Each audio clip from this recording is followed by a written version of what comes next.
there will be billion-dollar startups coming out in the next couple of years that only require 2 or 3 people. It means that we can have huge impact with very few people. And it means that people are then freed up to do things that are actually meaningful and creative. And I think that's where that mindfulness comes in terms of where can we best optimize ourselves and which aspects of our jobs do we really want to lean into and spend more time on. Welcome to Mindful AI, the podcast that delves into the world of AI and its responsible use and development. I'm your host, Natasha Fong. I'm the founder of Zenta, a provider of mindfulness programs for workplaces. In this podcast, we'll hear from thought leaders in tech industry, academia, and mindfulness so that the layperson like myself can be smarter when thinking about the important topic of mindfulness in AI development and use. My guest today is Jada Andersen. Jada is the co-founder and chief of product at Xylo Systems, a biodiversity intelligence platform helping businesses measure, manage, and report on their impact on nature. She's an ecologist, mathematician, and passionate environmentalist. She's skilled in data science, product development, and ecological dynamics, and is interested in building technology that supports regeneration of nature through artificial intelligence, data, and analytics. Welcome to the podcast, Jada. Thank you so much for having me. Really excited to be here. I'm so excited to be talking to you. Jada, I'd love if you can start with a brief background about your interest and experience in machine learning and AI. Yeah, sure. So I suppose my background to AI is probably a little bit unconventional in that it didn't actually start purely with AI. My journey started back in high school when I was really passionate in the environment and wanted to find the way that I could contribute to preserving nature for the long term. And one way I did that is through maths. I was someone who conventionally actually didn't like maths and was very lucky to have mentors around me who showed me that maths is actually a really interesting and useful way for us to understand the world around us. And so I sort of took that journey of passionate environmentalism into maths and did a double degree at university in biology and mathematics. And mathematics being quite broad, it's actually more sort of applied mathematics, so statistics, but also modeling of the world around us. And really realized that that was one way that we could quantify nature, but also really understand and predict what's happening around us. So that was my introduction. And through maths, I then completed an honours thesis looking at the impacts of things like plastic on freshwater fish. So I was following my curiosity for a lot of my early stage of my career and met my co-founder and we started Xylo Systems. So as you mentioned in the intro, we find ways to help businesses understand their impact on nature and report on that for others to then minimize their impacts. And one of the big pieces for that is data science. And so I taught myself a lot of the data science I needed. I'd done a little bit of Python coding and a bit of modeling in my degree, but dove into that in a lot more detail and came across machine learning, deep learning, and neural networks, and really realized that this is the next stage of data science and the way that we think about data. That was my introduction. We then started to look at how can we implement AI into our insights to help businesses understand biodiversity. It's a really interesting problem because biodiversity data is inherently quite complex and messy. And so that means that we need to think about really creatively, how can we apply things like machine learning to process big data? And that became a really interesting problem for us to implement in our processes, but it's also becoming a whole new question in terms of how can generative AI contribute to that as well. That was my introduction to it. A lot of it was self-taught, but now it's coming to a point where we're starting to engage with other machine modeling experts to then bring their expertise into the Xylo Systems platform as well. Can you talk a bit about how you're incorporating machine learning and AI into Xylo Systems? Yeah, absolutely. So for a bit of context for listeners who don't really understand the conservation industry, conservation in itself and the technology that's used in it is actually quite old school. It's definitely behind in terms of implementation of new technology. And so although generative AI is the new trendy thing, we're actually still quite far ahead when we think about how we use AI to process big data. And what I mean by that is, for example, conservation projects will often involve camera traps. So that means leaving cameras out in the field for long periods of time, 6 months plus sometimes. And that means that they're collecting footage, photos, but also video and audio for long, long periods of time. And up until not too long ago, people would have to manually sit and watch all of that footage or go through all of those photos and understand that there's a koala, for example, they've detected something in that image. But up until not long ago, that was a really manual process. It was useful data, but it was also really tedious and expensive data to process.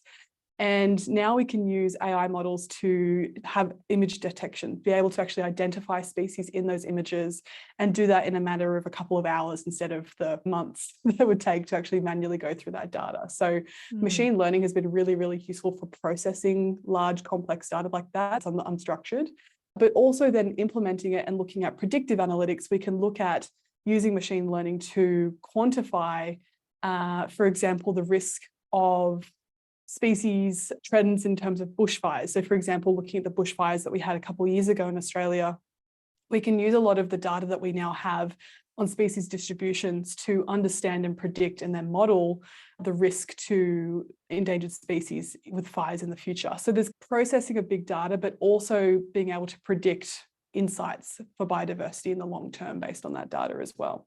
And is that where generative AI comes in, or can you explain? Yeah, so generative AI, we're still in the very early stages of thinking about how this can be implemented in the biodiversity and conservation use case. I think one of the biggest opportunities I see generative AI coming in is really helping to communicate quite complex ideas in biodiversity to people who don't have that expertise. And that's something that we've gone through in terms of, we can do lots of interesting processing in the background of this data, but it really is trying to communicate things that generally take a whole degree, like I did, to understand these ecological concepts, to then communicate to people who need to report on that from more of a business perspective. So I think generative AI will have a really exciting opportunities for translating those complex ideas and making the insights from that data much more accessible. Do you see any risks or challenges with utilizing AI in your particular context? I think so. I think there's, just like any context, it's really important to think about the long-term implications of making decisions based on the insights we get from this data. So, for example, when we communicate biodiversity insights, we have to be really careful with how we quantify things like risk, because although we might understand risk as high or low, when we think about human activities in a biodiversity context, there's no such thing as really a low risk of deforestation. Deforestation is inherently high risk. So I think there will be danger in generative AI potentially miscommunicating things like risk, when there's a lot more work to go in terms of thinking about how is the best way to communicate these kinds of quite sensitive challenges in biodiversity. And again, we're at the very early stages of doing this intersection between business and biodiversity and reporting on it. Just like we've gone through carbon in the sort of the last 5 years, we're now going through that in biodiversity, and there's so much more complexity in terms of the aspects of biodiversity that we have to be thinking about. And I think generative AI, there is still a long way to go in terms of being able to put up the guardrails in terms of how we communicate those sensitive insights as well. So what else are you thinking about when you're thinking of incorporating this into the work that you do?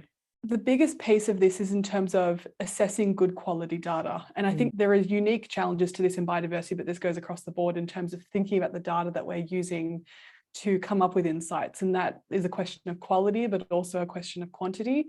There is so much biodiversity data available out there, but a lot of it isn't high quality, either because it's been collected in a way that is unique to one context, or it's being aggregated in a way that doesn't make sense to make high scale insights. So I think it really is interesting when we think about what kinds of data are we using to come up with high scale models in terms of not just applying it to one unique context, but applying it to lots. I've had some really interesting conversations with colleagues recently in terms of spending pretty much their whole careers modeling biodiversity and ecology, and even looking at other biological contexts, but creating really specific modeling.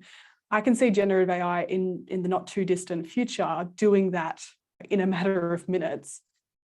The challenge is how useful are those models? It's always like the age-old saying that all models are wrong, but some are useful. I think it's going to be the same thing when we think about generative AI in terms of the insights we get from them. A lot of them will be wrong, but how do we know which ones are useful? And I think we've still got a long way to go in terms of testing the applications of some of the things that will come out of generative AI as well. Just seems like a really huge undertaking to curate that data and information. Is that part of what you have to do at Xylo Systems? Yeah, that's the crux of the problem that we're trying to solve. The insights, we've had dashboards and analytics for a long, long time, and that's not new.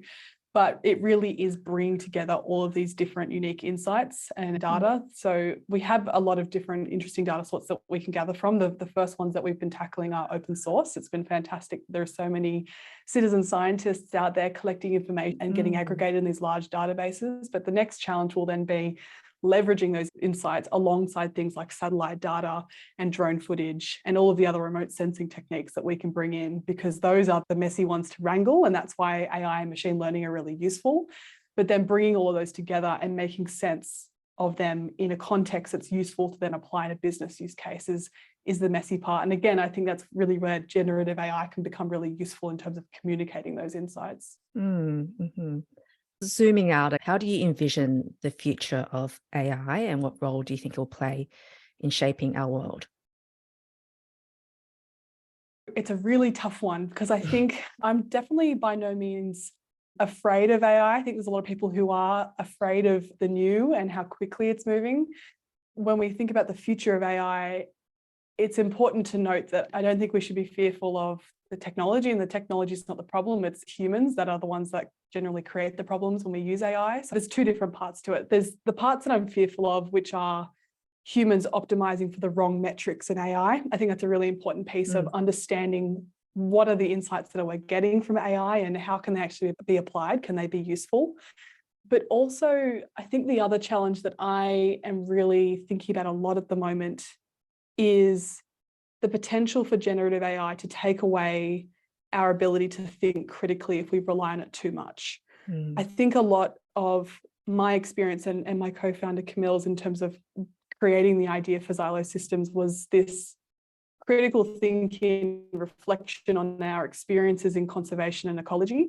And even thinking about the process of going to write a document, there is so much value in being able to come up with a first draft on your own. The thought process that's required to create a first draft is something that you would miss out on if you just go straight to generative AI. And I'm concerned that there is the potential for people to be leaning on generative AI to create those first drafts too quickly. I think there is a lot of power in our ability for that thought process that comes in a first draft. So that's something that I'm still wrangling with on a personal level in terms of thinking about the applications, but also on the optimistic note, as we've already talked about, there are so many amazing applications in terms of being able to take away a lot of the manual processing that's required when we come to big data. And obviously big data is the big challenge that a lot of us face in all industries, but particularly when we look at conservation and biodiversity. So being able to wrangle big data and generate really useful insights from it is incredible.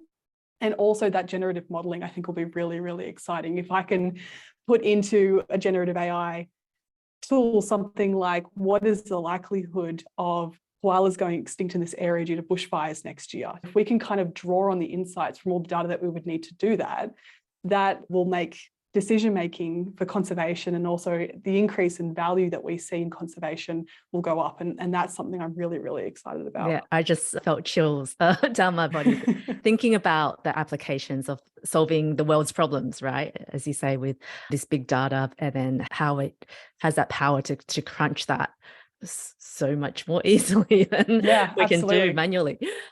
So what are your thoughts on developing AI with a focus on human needs, values, and mindfulness? Big question. There's so many aspects to this. I think, and this is in the context of biodiversity, but also in how we use it. There is the power to shape the world that we want to. And I think that comes across, and we're starting to see this in terms of the applications and how we can use this kind of technology across the board. But I think when it comes to mindfulness, it really has to be in terms of what is the training data that we're using in these models. And I think that comes from a mindfulness as we build the technology, but also a mindfulness in how we use technology, because we are giving it data as we're using it. And that means, when are we using it and when can we optimize our use of it? And this is one of those conversations that you were there for during that panel not too long ago, thinking about what kinds of processes can we optimize for, and which ones should we and which ones shouldn't we? Because I think there is this case of where we can apply technology to almost any use case that we think about in a day-to-day job, but some are more valuable than others. And I think there is still value in thinking about involving human decision-making and complementing it with AI. Thinking about this augmented AI is something that I'm particularly excited about, and something that we can be really mindful of in terms of enhancing our ability to do our jobs better and more mindfully. And there's this conversation around how can we have the biggest impact that we can as an individual, but then also optimizing our impact as a business. And that goes back to the use case of predicting that there will be billion-dollar startups coming out in the next couple of years that only require 2 or 3 people. It means that we can have huge impact with very few people. And it means that people are then freed up to do things that are actually meaningful and creative. And I think that's where that mindfulness comes, in terms of where can we best optimize ourselves and which aspects of our jobs do we really want to lean into and spend more time on. Yeah, I would agree with you on that. There is definitely things that we can prioritize more if we were freed up from some of the mundane things. What are your thoughts about regulations or guidelines around how we use or develop AI? It's a good question, and it's a tricky one because it makes me think about the direction that this technology is going in terms of the applications as well. The first things that are quite problematic with how it's being used at the moment is the lack of ability to trace sources when we think about information. And it means that young people are using it today to write essays for school or research things about the world around them, and we can't actually think about whether the information that's coming out of this is true or not. So I think there needs to be guidelines in terms of being able to source information, in terms of where are we getting things and how can we actually legitimize the information that's coming out of it and justify whether it's true. I think up until not too long ago, you could say, was the US blamed for 9/11? And it would say yes. So it just shows you it's still pretty problematic in terms of the kind of insights that we're getting out of it. But also, particularly in terms of bias as well, I think there needs to be guidelines in terms of being able to check for bias throughout the process. And there was that classic use case. Amazon was using machine learning to sort through CVs for their recruitment process. And they found that a lot of the CVs that were being upvoted by the machine learning were actually highlighting the biases that the original recruiters had. And that was quite often towards white men. And so things that were seen as feminine would then be downvoted through CV. So it was just this magnifying of biases that we already see in humans, but obviously at a much larger scale, which makes it even more problematic. So I think there needs to be guidelines in terms of how is this kind of technology being applied, and how can we set a process so that we can check where those biases are before they are applied at a huge scale. So it's a guideline around the technology, but also how are we using it as a business to make sure that we're not magnifying those problems that we already have. I guess I'm finding it challenging to think about how we can guard against bias. Like, how do we prevent It's that? a tricky one. It comes back down to what kind of world do we want to see, especially when it's being magnified at such a big scale. It's like, what kind of world do we want to live in? Is it a world where we recruit 50% men and women? What kinds of demographics are we happy with in order to be diverse? When does this become problematic, when we only hire 95% men because the machine learning said that was okay? It comes back down to those kinds of ethical questions in terms of, and I suppose this comes down to a business level values as well, in terms of what's important to us when we are thinking about recruiting. Is it okay for us to be allowing these biases? I think it comes down to that responsibility as a business to make those decisions and check that bias. And that can be another level of guardrails too. There can be a social pressure to make sure that we aren't magnifying those biases, even though we can't just blame machine learning for making those decisions and say it's not our fault. It is absolutely still our responsibility. Right. So sourcing more diverse sources of information. Yeah, and exactly, it goes back down to that training data, right? There was only biases in that because the training data was biased because the recruiters were biased. It's that magnetic effect of that's what we're basing it on. So we have to make sure that the training data that we're putting into it is sense checked for those biases. And again, we can check that as it starts to come out in the outputs. But the first prize should always be trying to make that training data as diverse as possible and also as reflective of the world we want to live in as possible. And that goes back to your point about being able to trace the source, that transparency in the data. Exactly. All right. Some of the last questions. So how can we measure the success or gauge the direction of benevolent AI or unbiased AI, and what metrics should we use?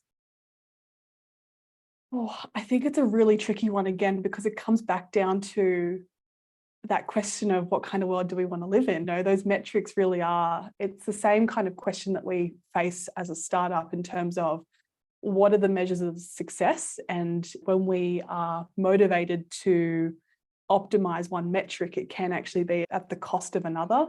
So it really is thinking about what's important in terms of what kind of values do we want to make sure we're reflecting in the machine learning and the outputs that we're getting from that technology. I think there's definitely something to be said about what we were just speaking about in terms of the actual diversity of sources for that training data. I think there's a lot of value in that. And there's obviously going to be problems. And this is maybe where guardrails come in terms of sourcing that training data when we're thinking about the biases that are coming up when the general population can go into ChatGPT and ask whatever it wants. There is going to be bias in terms of the data that's going into those models. So I think it's in a diversity of training data. I think there also needs to be a review of alignment. There is this idea about AI alignment or misalignment based on what is the projections and the goal output from AI as well. So I think thinking about what does that alignment look like? How do we know when AI is in alignment is something that, depending on the goal of the model, we can then review whether it's successful or not. And it comes back down to being purposeful with how we use AI. It's not just AI for AI's sake. There is intention and there is purpose in terms of the outputs that we're getting and making sure that that's our guiding star, because I think it can very easily be confused and blurred by how people get creative with its use. And that's obviously what we're seeing now. ChatGPT is being used in a whole myriad of use cases. And as I said, I think that's really exciting, but we still have to think about what is the alignment, what is the guiding light in terms of its success, and how do we know it's successful? And that's something that we can track as it goes through its development cycle as well. So I think there's a lot to be said for that. And there is this idea of scalable oversight. So I'm not sure if listeners are aware of this, but the idea of when we look at big data and how AI processes the big data, there is this increasing challenge in that we can't easily supervise the AI and the system and the output because it's so big that it can be misleading and we can't understand the actual outputs because it's too big for us to comprehend or actually check its outputs. So there is this huge problem in terms of validating that, but I think it goes back down to choosing metrics that aren't just easy ones to optimize, like profit or web page clicks, but ones that are actually meaningful in terms of the alignment of the AI. What are the things that we are measuring for success? Whether that is diversity when we're hiring, for example, there is a whole range that we can look to optimize in ways that aren't going to be magnifying biases that would be problematic. Sure. Yeah, really interesting. Jada, with all the noise around AI, talk around AI, how do you stay current with the developments and how do you curate your own sources of information? Yeah, I think there's a lot out there and I'm quite purposeful with making sure that I'm following quite a wide variety of opinions, both people who are very much in kind of the hype of AI, but also the people who are quite big critics of it. I think it's important to have that balanced kind of view. There's a combination because I am operating a startup. There's quite a lot of sort of startup conversations that I'm a part of. Lots of events happening on a local scale as well to really have those one-on-one conversations, I think is really important, and see everyone's perspectives because everyone seems to be on quite a different page when we think about AI, particularly when we think about applications across different industries. I think that's really important to understand as well. And again, helps thinking about the conservation and biodiversity use case. There is lots of applications in other industries that we can use as inspiration for our own industry as well. So I think that's really important. But also there's a whole bunch of articles and podcasts out there like this one that are having those really meaningful conversations, and that really has helped me balance my perspective on AI. So definitely there's a whole bunch out there. Right. Any that's top of mind, top two? Yeah, I think in terms of sources for people to listen to. Podcasts or any news sources that you... Yeah, so I personally love the Ezra Klein show. I think he's done a really great job at getting some people on within the last sort of 6 months to have conversations around AI generally, but also generative AI. I think another one is Naval Ravikant. He's done quite a bit on AI, not so much recently, but even back a couple of years ago, his perspectives were actually quite poignant when we think about the conversations we're having today as well. And I think he has a really good ability to think critically. One final fun question. What are your favorite AI tools or any up and coming AI related things to look out for? One of the biggest tools that I'm having the most fun with at the moment and testing are generative AI tools that help you code. I think that's a really, really exciting prospect. I can code a little bit, but there are tools out there that make it a lot easier for me. For examples being ChatGPT is actually doing that, as well as Google Bard, but I'm also currently testing, there's a GitHub Copilot extension, which you can add into Visual Studio Code and it helps you code. So that's the biggest thing that I'm testing at the moment and I'm really excited about. Awesome. Well, Jada, thanks so much for coming on the podcast and sharing all your insights and real-time experience building a startup where you're bringing AI into, particularly in the conservation space. So it was really amazing to have you on. Thank you so much again. Thank you. Thank you for tuning into Mindful AI. I hope that our conversation has provided you with valuable insights and perspectives on the fascinating developments in AI. If you enjoyed this podcast, please subscribe and leave us a review on your favorite platform. Also, don't hesitate to reach out to us on social media or via our website at Center Meditation to share your thoughts and suggestions for future episodes. Thanks again for listening to Mindful AI, and we look forward to bringing you more insightful conversations in the future.